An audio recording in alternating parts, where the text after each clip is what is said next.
À 49 ans, Julie Andrieux est plus investie que jamais dans son métier.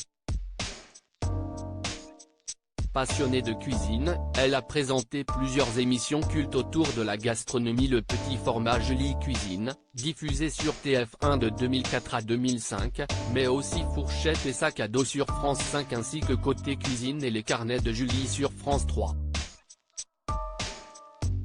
En 2009, elle devient également chroniqueuse culinaire dans l'émission C'est à vous, où elle réalise chaque soir une petite recette. Mais Julie Andrieux est aussi écrivaine. Le mardi 11 avril 2023, elle était d'ailleurs l'invitée de Anne-Elisabeth Lemoine, pour faire la promotion de son nouvel ouvrage intitulé Pasta, paru le 22 mars 2023 aux éditions Marabout. Pour l'occasion, la présentatrice a montré quelques images de la toute nouvelle émission de Julie Andrieux baptisée Les Potagers de Julie et diffusée sur France 3 depuis septembre 2022. Sur le court extrait passé en plateau, on peut apercevoir la maman de Adrien, né en 2012, et Gaïa, née en 2015, en souffrance au milieu d'un jardin.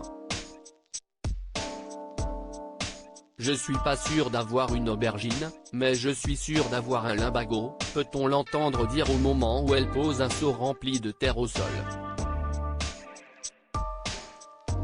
Amusée par cette séquence, Julie Andrieux a avoué avoir un problème de dos depuis quelques années maintenant. J'ai un peu mal au dos, bah oui, j'approche de la cinquantaine, et le potager, si est un peu rude pour ceux qui souffrent du dos, explique en riant celle qui était auparavant très ronde. On rentre dans une autre catégorie. Je n'ai pas l'habitude, jusque-là mon métier consistait à boire des coups et manger du saucisson sur les marchés.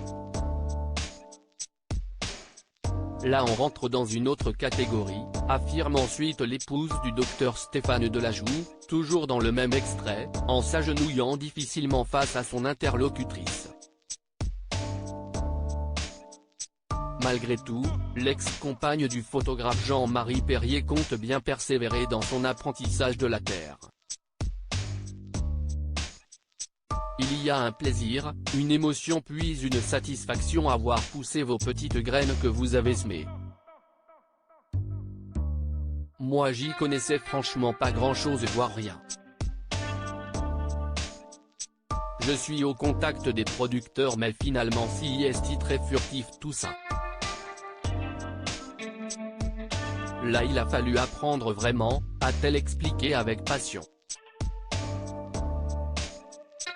Nul doute qu'un tel enthousiasme devrait avoir raison d'un simple limbago.